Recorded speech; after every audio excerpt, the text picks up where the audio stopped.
Good morning, everyone. James Soppy here. Today we're going to talk about some basic Logic Pro X key commands that are very useful and I would even say essential for, keeping your workflow going. And, when you have ideas flowing, it's good to be able to get them out quickly. So knowing your key commands is very useful. Okay, so first, I'm going to start with the non-modifier key commands. So, I have here a session open with only 2 tracks. I have 1 audio track and 1 MIDI track. So the first key command is I. That is going to open and close your inspector. The inspector is the view on the left here. It gives you a 2-track view of whichever track is selected in the arrange window, plus the stereo out. So if I select Cloud Shimmer, which is just an Alchemy AU, you'll see that the inspector view changes, except for the stereo out is the one that remains. Okay, next is E. That's going to show and hide your editor window. The editor window is going to display either audio regions or MIDI regions, whichever is selected. Okay, if you just want to bring up the piano roll, that's P. P will bring up your piano roll, but E will show and hide the entire editor window. Okay, X. X is going to show and hide your mixer. Right here we can see X. Let me close the inspector. I bring X back up. A little hack is if you press Command 2, that's going to open your mixer in a separate window and allow you to put it on a different screen or something like that. Very useful, especially if you're working on a laptop or something with limited screen space. Okay, F is going to open your browser. I believe the F stands for file browser. So F will open and close your browser over there. Let's see, we have G, very useful, global tracks. G will show and hide your global tracks and allow you to adjust global parameter settings like tempo or time signature. Let's see, K, my favorite. K is going to turn on the metronome. M is going to mute an entire track. So let me mute the drums here, and I will be able to listen to that metronome. Okay, here I press K.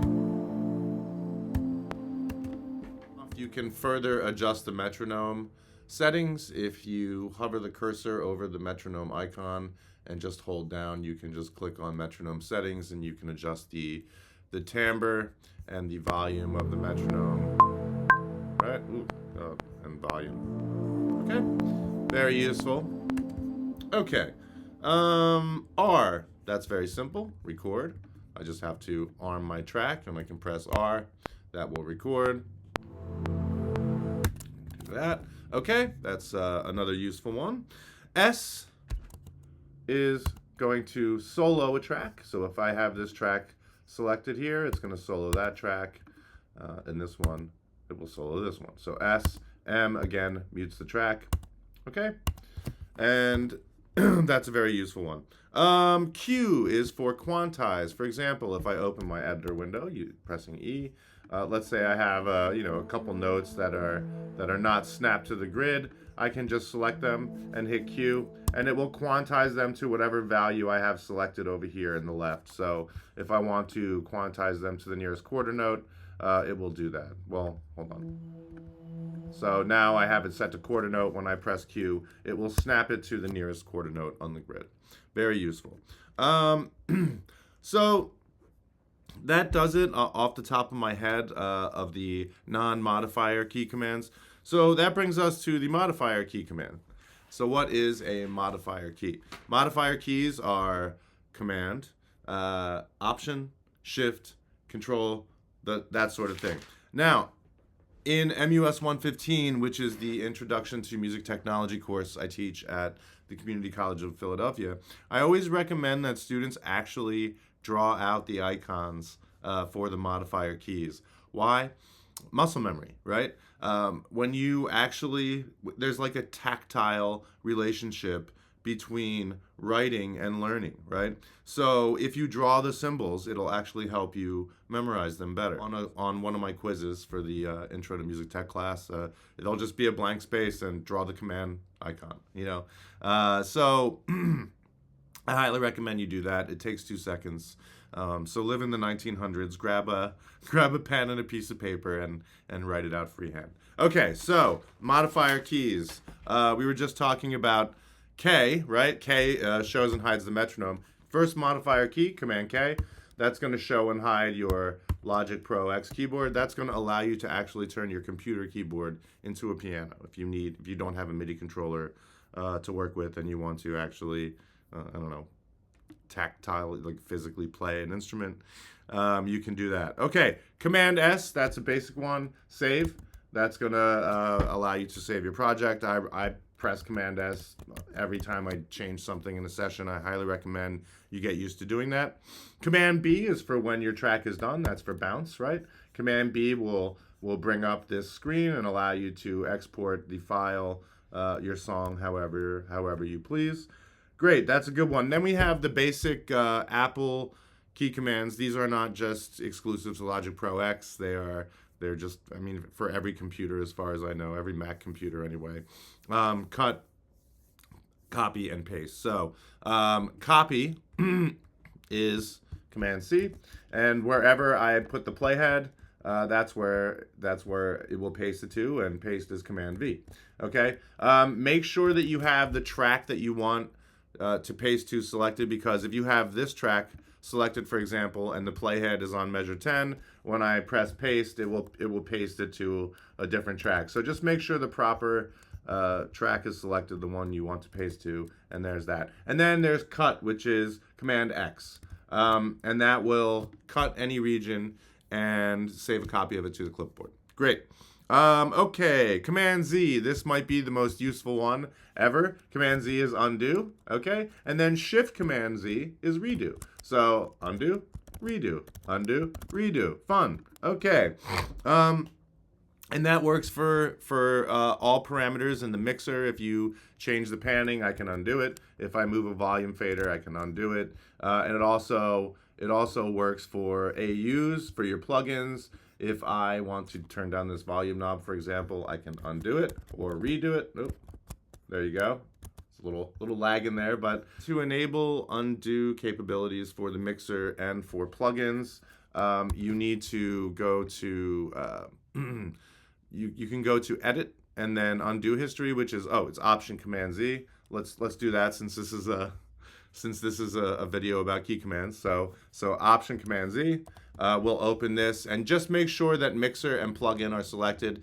If those buttons aren't selected, you will have no undo capabilities in the mixer or in your plugins. So make sure those are selected. Okay, next up, one of my favorites, Command D, duplicate track. So any track I have selected, I hit Command D, it will duplicate the track, and that includes any parameter settings, presets, whatever. It'll copy the instrument, Command D. If I open my inspector, you can see that it has the exact instrument that I used. And another little hack, this is a great one. If I duplicate the track, if I want to copy the audio or MIDI region to a new track, I can just hold down Option and drag, and it will copy it to the new track. So let me just demonstrate that with MIDI as well. Command D, duplicate, hold down Option, and I'll be able to copy that to a new track. Okay, Command D. Oh, Command R. This is one of my favorites. Command R is one of my favorites. That will allow you to replicate. That's what the R stands for, replicate anything. This is what I prefer to using the loop function, which is L. That's one I forgot in the beginning. So L will loop any region, like infinitely. But I prefer Command R. I just find it to be very useful, and it's just my preference. This also works for MIDI notes. For example, if I select these notes and hit Command R, you'll see that it replicates them to the next downbeat there. Okay, Option C, another one of my favorites, that's going to allow you to change the colors. So let me close my editor window. Option C will bring up, this is called your color palette. This is going to allow me to change the color of any region I have selected. I can hold down Shift and select multiple regions. You'll see that it tells me the color of both. And if I have, let's just do this. Let's get a few more regions going. So I can select all. And oh, that's another useful key command. Command A is select all, so that will select all my regions, and I can easily make them one color. If I have like a verse chorus situation, I find that color coding all the regions is a very useful and kind of logical way to stay organized in your session. So let's do this. I'll hold down Shift and select these, and we can make them a different color. And then I can Command R, and there I have a nice little verse chorus situation happening there. So these are very useful key commands. And that brings me to my next one, which is Shift N, another one of my most used key commands. That's going to allow you to, let me use my undo to go ahead and change those colors. Oops. All right, that's fine. Let's say I have, make it a different color. Okay, and this one. All right, so let's say I have a verse chorus situation. I can quickly Shift N, and that will allow me to rename the regions, okay? It doesn't work on the track. To rename the track title, you have to double click, and you can name it whatever. And you'll see it does change it in the inspector. You can also do the same in the inspector, double click, rename it, and it will change it in the arrange window there. So Shift N will allow me to and this works for multiple too. Shift N will allow me to select multiple, Shift N, and rename them both. So if this is my chorus, you'll see that it renamed both regions. I can easily, just change both to that, and then I can use my key commands, Command R, to create a verse. And you'll see that it actually changes them to verse 1, verse 2, verse 3 automatically. Very cool. Let's see. Command T. This is a very useful one. Command T is trim at the playheads. So wherever the playhead is positioned, if I hit Command T, it will trim that region. I can select multiple and do that as well. This is a very useful key command, especially it's basically doing what the scissors tool does. So let's say if I'm working on a session and I want my main drop-down menu tool to be the pointer and my right to be the marquee tool, which is a very useful tool. I don't have to select the scissors tool. I can just use Command T to chop up any region if I want. The playhead, when it's snapped to the grid, this is a very useful function. Same thing for if let's say I'm doing audio editing and I have to apply fades a lot. So this will allow me to cut regions and still use the fade tool however I want. And when you do use the fade tool, you can that works for multiple regions. Just FYI, if I had a crossfade here, it will copy it to all the regions that are selected. Very cool, very useful. All right, that basically does it for the basic Logic Pro X key commands. If I think of more, I'll add them. But I'm gonna just drink my coffee for now, and I will be making another video. Actually, I'm going to make two videos. One is going to be for advanced Logic Pro X key commands. I mean, I don't think they're advanced or anything. It's not like they're difficult to use. Calling them advanced is a little misleading. Let's just say they're not as well known. This isn't rocket science, right? So I'm going to be doing another video on lesser known key commands.